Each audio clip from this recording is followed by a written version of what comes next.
Sud Radio, les débats de l'été, 10h-13h, Maxime Liédo. C'est un sujet qui méritait qu'on prenne le temps de s'y pencher, le temps de comprendre, le temps aussi de quand même regarder les chiffres en ce jour de 14 juillet, l'étrange réarmement, le retour tragique d'une illusion bien française. C'est la question que pose Stéphane Morin, senior en politique publique, expert en défense. Bonjour.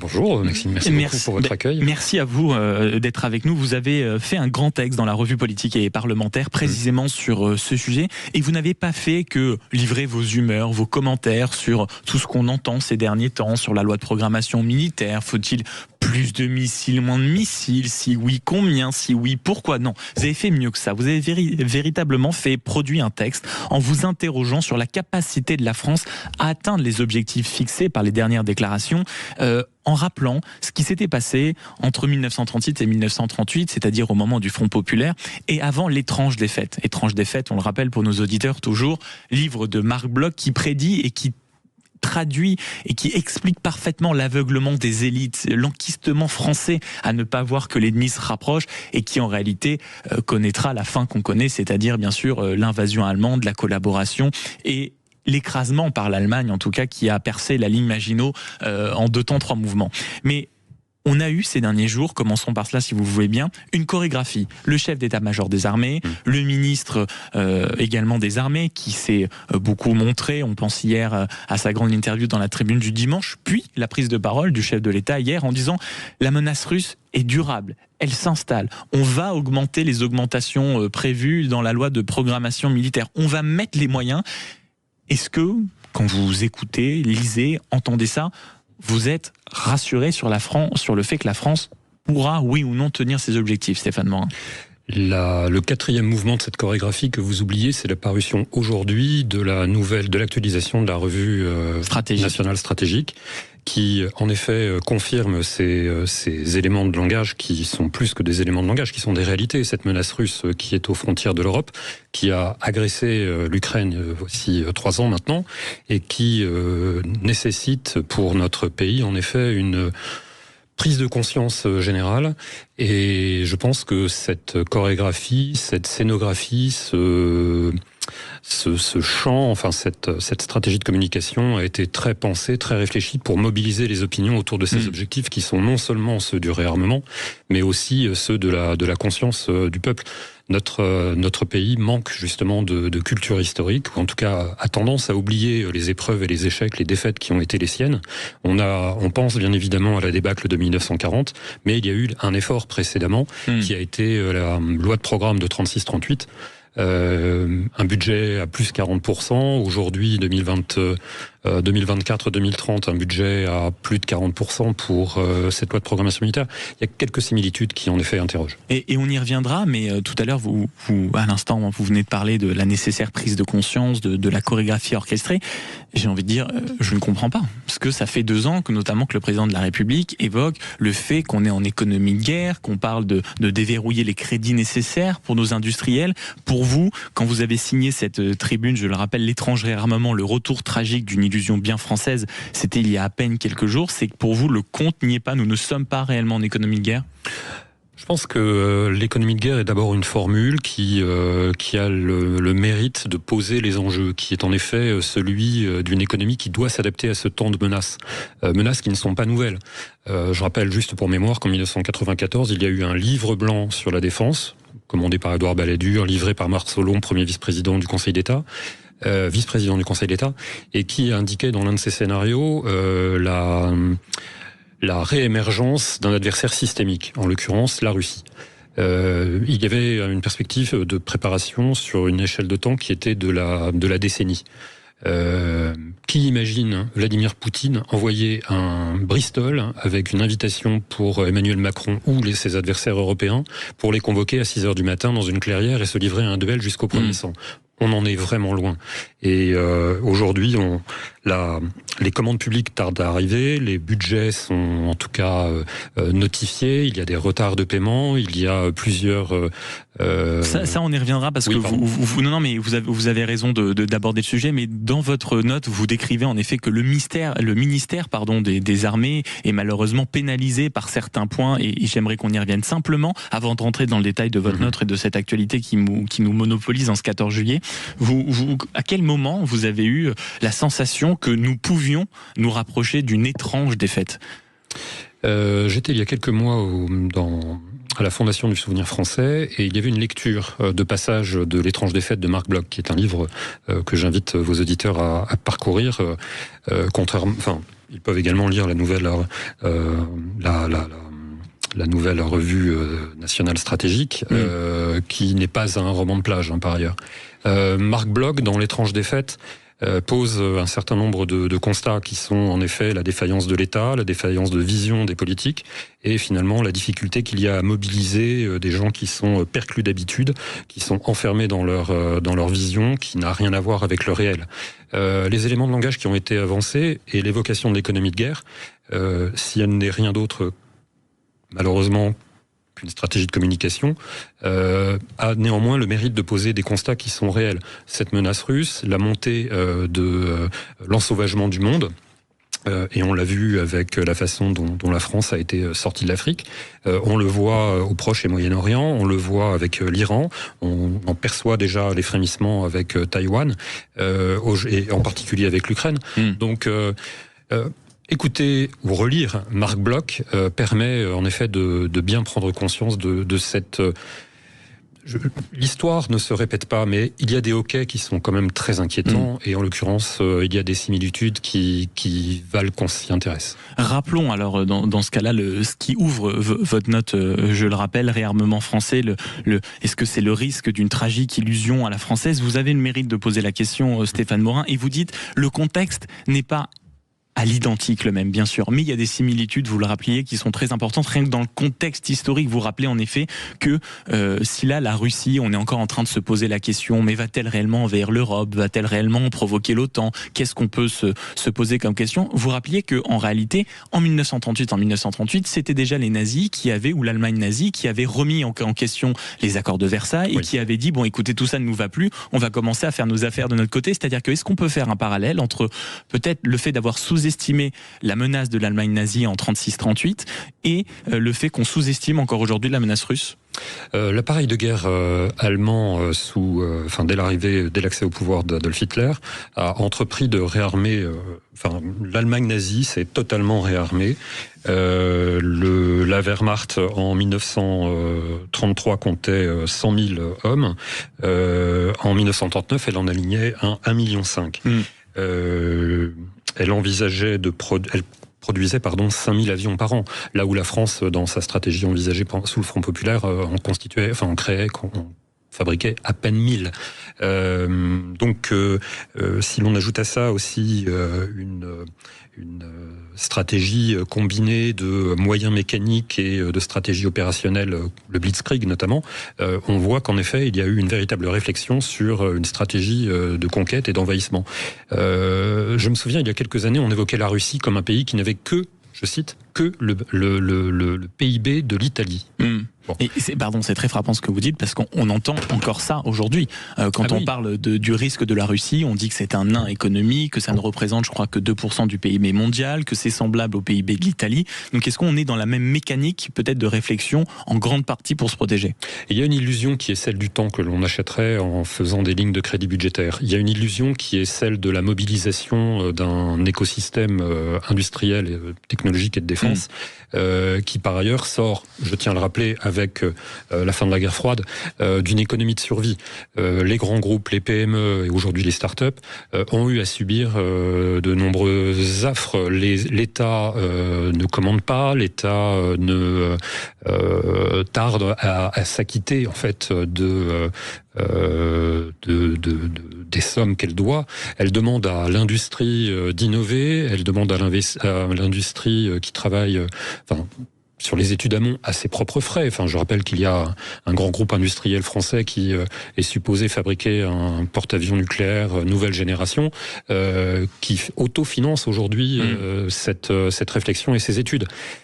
Il y a quelque chose qui ne va pas et qui ne sonne pas comme une économie de guerre. Là où la Russie, précisément, loin de récupérer des puces sur des machines à laver, comme on peut le dire, passe et c'est aujourd'hui malheureusement la grande tragédie que connaissent les Ukrainiens, de 500 drones qui sont engagés chaque jour, à et on le verra au mois de septembre, à peu près 1000 à 1200 qui frapperont quotidiennement les villes d'Ukraine. Vous parliez du risque de décalage qu'il peut y avoir entre la réflexion, la décision politique et le fait que ça arrive sur le terrain concret, que ce soit les industriels, les militaires ou autres. Et il faut bien rappeler que dans la période que vous employez pour comparaison 1936-1938, avant l'écrasement de la ligne Maginot par l'Allemagne nazie, et la comparaison avec aujourd'hui, c'est que ce décalage-là à l'époque, entre la prise de décision et la prise de conscience, elle est absolument fatale. Et quand on voit, nous, notre retard à l'allumage, et je ne parle même pas du niveau européen, est-ce qu'il y a un décalage qui peut être similaire, en tout cas un décalage intellectuel qui nous aveugle?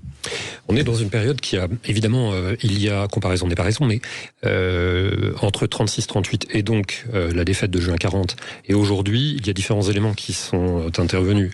Déjà d'une part, notre ennemi n'est pas à notre frontière immédiate. Nous sommes à 2500 km de Moscou.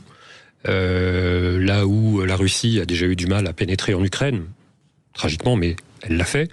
Et il y a un élément particulier, donc il y a une profondeur stratégique, géographique et stratégique, et il y a aussi la dissuasion nucléaire. Cette dissuasion nucléaire qui est crédible, qui est contestée à mains égards, mais qui appelle à un redimensionnement aussi des forces conventionnelles. Donc oui, cette vision, ce constat d'un ennemi qui se réarme et finalement déroule son programme, c'est... comment dire, oui, sa vision, sa stratégie, son ambition politique, alors qu'un pays comme la France lui-même est sujet à une forme d'en même temps où on veut à la fois faire une économie de guerre et mais à la fois c'est-à-dire mais oui, à la fois faire des économies, c'est ce que vous alliez dire, continuer effectivement à se conformer à une doxa du rabot pour réduire les politiques publiques, alors que précisément on en est à 3400 milliards de dettes publiques aujourd'hui. Une goutte dans l'océan, bien sûr, comme on le sait tous. Est-ce que dans ce que vous dites de la stratégie de l'État, le nôtre actuellement, l'État français, est suffisamment stratège? Parce que c'est ce que vous dites à un moment dans votre note, il y a une telle efficacité aussi à partir de 1940 que l'État devient absolument stratège. Vous rappelez que le budget militaire augmente de 40%, vous l'avez dit, ça atteint 15% du budget de l'État, mais surtout, il y a la nationalisation des secteurs stratégiques de l'armement, que ce soit terrestre, aérien, naval, il y a la création de sociétés nationales, il y a des nominations à droite et à gauche pour faire vraiment bouger la machine d'État et la machine de guerre, il y a un plan ambitieux de rééquipement de l'armée, bref, on a vraiment toute une machine qui se remet en route. On n'a pas l'impression que ce soit le cas aujourd'hui, Stéphane Morin. La base industrielle de technologie et de défense souffre encore de nombreuses rigidités, et cet État stratège qui a l'ambition, à travers cette loi de programmation militaire, qui, je le rappelle, fixe des objectifs en matière capacitaire, en matière d'équipement.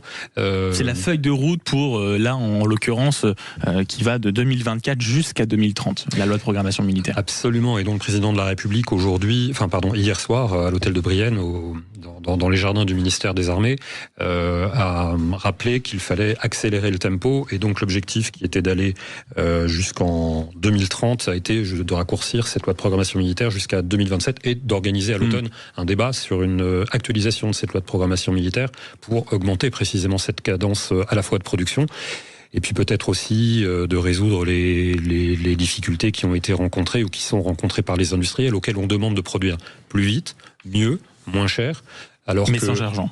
Mais sans argent. Notamment. Suite de la conversation dans quelques instants sur Sud Radio avec Stéphane Morin, qui est l'auteur de cette note, l'étrange réarmement, le retour tragique d'une illusion bien française. Je vous rassure, c'est une question. Allons-nous nous rééquiper à temps avant peut-être l'affrontement d'un danger russe à la frontière de l'Europe qui pourrait arriver dans quelques années? Ou allons-nous malheureusement subir encore l'histoire une deuxième fois comme en 1940 au moment de l'étrange défaite? C'est le débat qui nous a mis et la discussion se poursuit dans quelques instants. Vous êtes bien sur Sud Radio, à tout de suite. C'est un débat absolument passionnant, qui plus est un 14 juillet. La France est-elle prête pour se réarmer, pour affronter les dangers de demain? On a beaucoup de termes, on parle d'une armée bonsaï, on parle d'une armée éparpillée, d'une armée échantillonnaire, mais quand on écoute les déclarations, chef d'état-major des armées, président de la République, ministre des armées, on se dit, ça y est, ça y est, la France est en capacité de se remuscler, et on a cette discussion avec Stéphane Morin qui est toujours avec nous, expert en politique publique et expert en défense, qui signe cette note dans la revue politique et parlementaire, l'étrange réarmement, le retour tragique d'une illusion bien française. Et vous faites cette comparaison avec 1936-1938, avant la défaite écrasante pour la France par l'Allemagne nazie et le franchissement de cette ligne Maginot qui devait tous nous protéger et qui a été une immense illusion.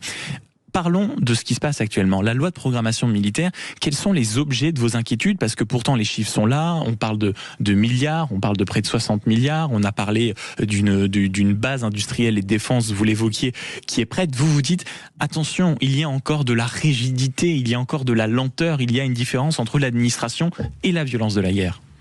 Le tempo, l'accélération du tempo voulu par le président de la République, annoncé hier soir lors de son allocution, détermine une loi de programmation militaire qui, en 2027, atteindra les 64 milliards d'euros. 64 milliards d'euros, c'est à peu près, en plus des augmentations qui étaient prévues, 6,5 milliards qui vont être abondés en 2 ans. Il vise à renforcer la capacité militaire, bien sûr, dans ce qu'il appelle l'ère des prédateurs.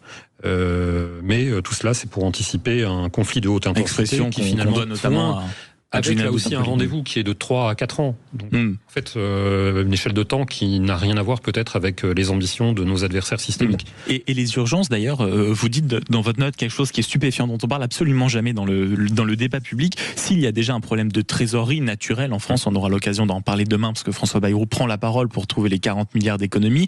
Il y a ce sujet qui est que non seulement beaucoup d'industriels n'ont pas encore reçu les budgets adéquats, mais en plus vous expliquez qu'en quelque sorte, le ministère des Armées est déjà endetté avec le report de charges qui est très préoccupant. Est-ce que vous pouvez nous expliquer de façon assez pédagogique, et je vous fais confiance pour ça, Stéphane Morin, ce sujet des reports de charges qui mine déjà l'opération qu'on est en train de nous vendre depuis 2-3 jours? La loi de programmation militaire est assez déstabilisée, fragilisée par la trajectoire budgétaire qui est sous tension. Comme je l'indique dans ma note, le report de charges, qui est déjà préoccupant, qui illustre bien cette dégradation de la situation. Qu'est-ce que vous appelez le report de charges? Report de charges, c'est... finalement vous arrêtez de payer, vous ne payez pas, vous reportez. Donc on peut dire qu'il y a potentiellement pour le ministère des Armées, pour qu'on comprenne bien et que ce soit vraiment fluide et limpide, il y a comme des impayés déjà du côté, une note si vous voulez, du côté du ministère des Armées, c'est ça? Invoquer l'impéritie du Parlement et de l'Assemblée nationale qui, en censurant le gouvernement, l'amène à revoir la copie et finalement retard de l'adoption des budgets de défense est assez facile, puisque dès 2022, il y avait déjà 3,9 milliards de retard de paiement. Et là, on va atteindre pour 2024 près de 7 milliards. Donc, en effet, les décisions qui vont être présentées par le Premier ministre demain vont permettre finalement d'ouvrir les robinets et peut-être, nous l'espérons, d'éponger certaines dettes, certains déficits auprès des industriels. Mais il y a un décalage ce décalage montre qu'il y a une forme d'insincérité dans ce budget. On a une ambition, on aligne des chiffres. Une insincérité dans le budget. Ah, c'est vraisemblable, oui. Ces retards-là qui ont été soulignés par la Commission de la Défense et des Affaires étrangères du Sénat, de façon là aussi très pédagogue, mais la Cour des comptes elle-même en rend compte. Il est difficile d'imaginer à quel point, en effet, les industriels, parce que malgré tout, les budgets qui sont votés sont destinés à équiper nos armées, à renforcer les capacités et les moyens. Typiquement, on en est encore à quelques jours de munitions. On a des stocks de quelques jours uniquement de munitions en cas de conflit de haute intensité. Tout cela finalement montre que, au-delà des mots, il y a une réalité qui est beaucoup plus inquiétante. Et vous avez entendu ce petit débat, parce que c'était d'ailleurs une des recommandations, vous en parliez au début de notre entretien, de la Revue nationale stratégique, sur la nécessité à un moment de créer, alors comment le faire précisément, mais une nouvelle forme peut-être du service militaire, service national universel, nous l'avons déjà testé, on a vu ce que ça donnait. Est-ce que vous, justement, pour que la France, on va dire, puisse s'équiper, puisse se mettre immédiatement, on va dire, en conditions réelles, la manière d'appeler certaines personnes à venir défendre le pays, comme l'a suggéré Emmanuel Macron, est-ce que ça vous paraît être une belle chose, une bonne chose? Tout d'abord, ce service national universel, présente un coût. Imaginons une classe d'âge qui représente à peu près 800 000 jeunes. 800 000 jeunes qu'il s'agirait d'encadrer, qu'il s'agirait de former. Aujourd'hui, les armées françaises ne comptent que 210 000 militaires d'actifs. Ce qui en soi est assez inquiétant. La Russie, c'est 1 500 000 militaires. Lorsque le service national a été suspendu, donc en fait supprimé, 30% d'une classe d'âge bénéficiait d'une exemption, ne faisait pas ce service militaire. Donc, mais au titre de soutien de famille. Enfin, les gens qui avaient des difficultés financières, des familles, etc., ne voulaient pas. Pourquoi ? Parce que gagner 10 € par jour, c'est pas très rentable. Le service national universel, lui, a voulu sensibiliser les jeunes à des problématiques à la fois militaires, mais plutôt sociétales. En fait, c'était une espèce de camp scout géant avec des conférences. Voilà. La Cour des comptes a estimé qu'il faudrait 5 milliards d'euros pour assurer une formation d'une classe d'âge, une formation complète d'une classe d'âge, l'intégralité d'une classe d'âge, aux enjeux de défense. Voilà. On n'y est clairement pas. Non seulement on n'y est pas, mais en plus on n'a pas l'argent, donc comme ça, pas d'encadrement, pas d'argent. Comment faire ? Bien sûr. Une dernière question parce que oui, allez-y. Cette formation aux jeunes, cette sensibilisation aux jeunes à l'enjeu de nation, puisque le président de la République en a parlé hier, il a rappelé l'enjeu qu'il y avait à faire nation. Finalement, ça passe aussi par l'éducation nationale. Bien sûr, et par l'école qui doit transmettre peut-être un moment ces bases-là qui n'ont pas forcément besoin de l'armée. Une dernière question, Stéphane Borin, parce que je vais trahir un peu les coulisses, c'était notre échange pendant la pub. Il y a aussi un éléphant au milieu de la pièce qui est peut-être cette notion de sacrifice. Bien sûr, nos soldats sont morts sur le terrain étranger, c'est le sacrifice ultime de nos vies, mais le fait peut-être que beaucoup de dirigeants contemporains n'ont pas connu cette période de guerre, n'ont pas fait leur service militaire, ils ont peut-être une vision de la guerre qui est biaisée et qui, on va dire, ne veut pas aborder ce sujet que oui, par moment, il faut mourir pour son pays, pour le défendre. On peut aller jusque-là, bien sûr. L'idée de nation en armes a déjà disparu du champ lexical, du champ des représentations collectives de notre pays. Et effectivement, cette réindustrialisation d'urgence pour gagner en masse, et également le recrutement, puisque je rappelle qu'on a le format des armées, un format assez léger finalement qui permet qui permettait de répondre aux opérations extérieures. Aujourd'hui, nous sommes face à un défi qui est celui des conflits de haute intensité.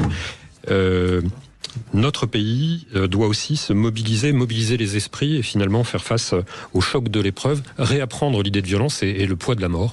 C'est un enjeu et un défi. Merci beaucoup Stéphane Borin d'avoir été avec nous. Je rappelle votre note qu'on peut trouver sur la revue politique et parlementaire, l'étrange réarmement, le retour tragique d'une illusion bien française.